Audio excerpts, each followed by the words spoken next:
انگوٹھیوں کے پتھر نجومی انگشتر فروش جو ہیں وہ یہ نہیں کہتے کہ یہ زینت ہے، یہ خوبصورت پتھر ہیں اس لیے پہنو، یا مستحب ہے تو پہنو، بلکہ وہ کہتے ہیں یہ پتھر اگر پہنو تو اس میں فیروزہ پہنو تو اس میں رزق ہے،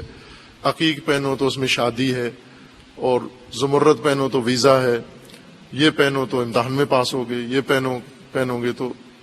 یہ ہوگا۔ اس طرح سے یہ خاصیات بتاتے ہیں پتھروں کی، اور خاصیات کی لالچ میں لوگ جا کے پتھر انتخاب کرتے ہیں، انگوٹھیاں انتخاب کرتے ہیں، جڑواتے ہیں انگوٹھیوں میں، پھر پتھر پہن کے اب یہ پتھر پہنو رشتہ آئے گا، یہ پتھر پہنو فلاں ہوگا۔ اس طرح سے پتھروں سے خاصیات کی توقع رکھتے ہیں۔ یہ انگوٹھیاں بھی اگر اس نیت سے ہوں کہ ان انگوٹھیوں سے ہم نے کچھ لینا، یہ بھی انصاب میں سے ہیں۔ انصاب ہر وہ چیز جو انسان خود نصب کر لے، انصاب ہر وہ چیز جو انسان نے کسی تاثیر کے لیے، کسی خصلت کے لیے، کسی اثر کے لیے، کسی توقع کے لیے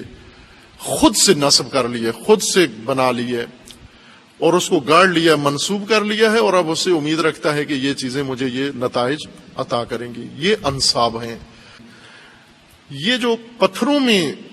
خاصیت کے قائل ہیں کہ پتھروں کی خاصیت سے انسان کو نصیب ہوتی ہے، اور جو کچھ ستاروں اور سیارے ہیں، اصل ستارے اور سیارے ہیں، خاصیات ان کے پاس ہیں، رازق وہ ہیں۔ ستارہ کنیکٹڈ نہیں ہے انسان کے ساتھ، لیکن پتھر کے ساتھ ہے، اس کا سگنل پتھر سے ملتا ہے، لہذا انسان پتھر اٹھا کے جسم کے گھر میں کسی جگہ نصب کرے تاکہ وہ سیارہ اپنے سگنل اس کو بھیجے، اور وہ روزی، وہ رزق، وہ فلاں برکت، خیر انسان کو ستاروں اور سیاروں کے ذریعے سے منسوب پہنچائے۔ اب توجہ فرمائیں کہ جن مقاصد کے لیے پتھروں کی طرف رجوع کرتے ہیں وہ سارے مقاصد فرامین الہی میں بیان کیے گئے ہیں۔ کیا ان تمام موضوعات میں اللہ کا فرمان موجود نہیں ہے؟ آپ نے جب کہا لا الہ الا اللہ، اللہ کے علاوہ کوئی فرمان روا نہیں ہے، فرمان روا تو اللہ کو مان لیا، اب فرمان روا کا کوئی فرمان ہے یا نہیں ہے؟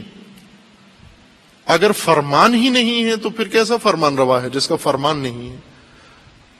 اور اگر اس کا فرمان ہے وہاں اس عمل کے لیے، تو میں اس کا بندہ ہو کر میں کیا کر رہا ہوں پتھر کے پاس؟ پتھر سے یہ مشکل حل کروانے کیوں آیا ہوں؟ یہ سارے کام جو ابھی بھی مومنین کر رہے ہیں، اگر آج بھی مومنوں کے گھروں کی تلاشی لے تو اندر سے انصاب بہت سارے برآمد ہوں گے کہ یہ اس لیے رکھا ہوا ہے، یہ اس کام کے روکنے کے لیے، یہ اس کام کے روکنے کے لیے